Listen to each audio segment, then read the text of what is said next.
নমস্কার বন্ধুরা, cooking studio by কৌশানীতে আপনাদের সবাইকে স্বাগত। আজ আমি আপনাদের সঙ্গে শেয়ার করব দুর্দান্ত স্বাদের ম্যাঙ্গো আইসক্রিমের রেসিপি।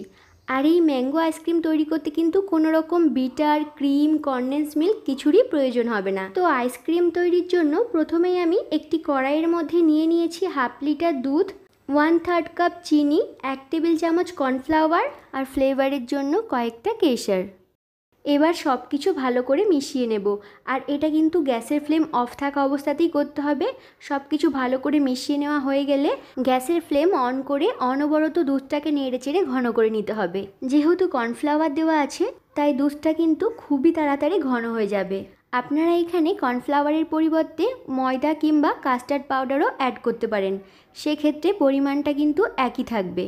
প্রায় 3 থেকে 4 মিনিট অনবরত নেড়েচেড়ে নেওয়ার পর দুধটা ঘন হয়ে যখন এরকম একটু ক্রিমি টেক্সচার চলে আসবে, ঠিক সেই সময় এটা নামিয়ে নিতে হবে। আর এটা নামিয়ে নেওয়ার পর কিন্তু আরও একটু ঘন হয়ে যাবে।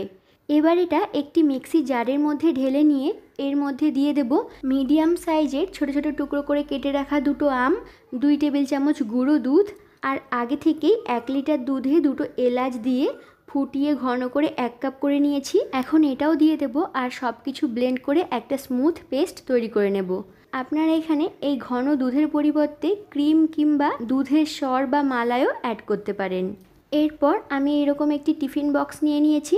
আপনাদের হাতের কাছে যে কোনো স্টিলের টিফিন বক্স কিংবা এরকম টিফিন বক্স থাকলেও কিন্তু আপনারা খুবই সহজে আইসক্রিমটি তৈরি করে নিতে পারবেন। এবার মিশ্রণটি টিফিন বক্সের মধ্যে ঢেলে নিয়ে ঢাকনাটা ভালো করে আটকে ডিপ ফ্রিজে রেখে দেবো প্রায় 7 থেকে 8 ঘন্টা। 8 ঘন্টা পর এটা ফ্রিজ থেকে বার করে নিয়ে এইভাবে চামচে করে তুলে মিক্সির জারে দিয়ে আরও একবার ব্লেন্ড করে নেব। এতে করে আইসক্রিমটা দেখতেও একদম দোকানের মতো হবে আর খেতেও কিন্তু অনেক টেস্টি হবে।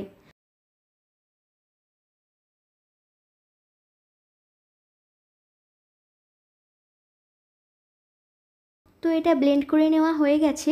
এখন আবারও টিফিন বক্সে ঢেলে নেব আর কয়েকটা আমের টুকরো ওপর থেকে এইভাবে ছড়িয়ে দেব। এটা কিন্তু পুরোপুরি অপশনাল, তবে যেহেতু আমি ম্যাঙ্গো আইসক্রিম তৈরি করছি সেই জন্য এগুলো দিয়েছি। আর আইসক্রিমটা খাওয়ার সময় আমের টুকরোগুলো মুখে পড়লে কিন্তু আইসক্রিমটা খেতে আরও বেশি ভালো লাগে। এরপর আমি একটি সাদা নর্মাল পেপারের একটা সাইডে একটু বাটার মাখিয়ে নিয়েছি। এখন এই পেপারের বাটার ব্রাশ করা সাইডটা আইসক্রিমের ওপরে রেখে এইভাবে হাত দিয়ে একটু সমান করে দেব যাতে আইসক্রিমের ভেতরে কোনো প্রকার বরফ না জমে। এবার এটা ঢাকা দিয়ে ডিপ ফ্রিজে রেখে দিতে হবে প্রায় 12 ঘন্টা। আমি এটা সারা রাত রেখে পরের দিন বার করে নিয়েছি। আর দেখুন আইসক্রিমটা কতটা সুন্দর জমেছে। আর ঘরে থাকা অল্প কিছু উপকরণ দিয়েই খুবই সহজে কিন্তু এই আইসক্রিমটা যে কেউ বানিয়ে নিতে পারবে। আর এই ম্যাঙ্গো আইসক্রিমটা খেতেও কিন্তু ভীষণ টেস্টি হয়। তো বন্ধুরা, আজকে আমার এই রেসিপি ভালো লেগে থাকলে প্লিজ লাইক, কমেন্ট, শেয়ার করবেন। যারা ইউটিউব থেকে দেখছেন তারা প্লিজ চ্যানেলটিকে সাবস্ক্রাইব করবেন।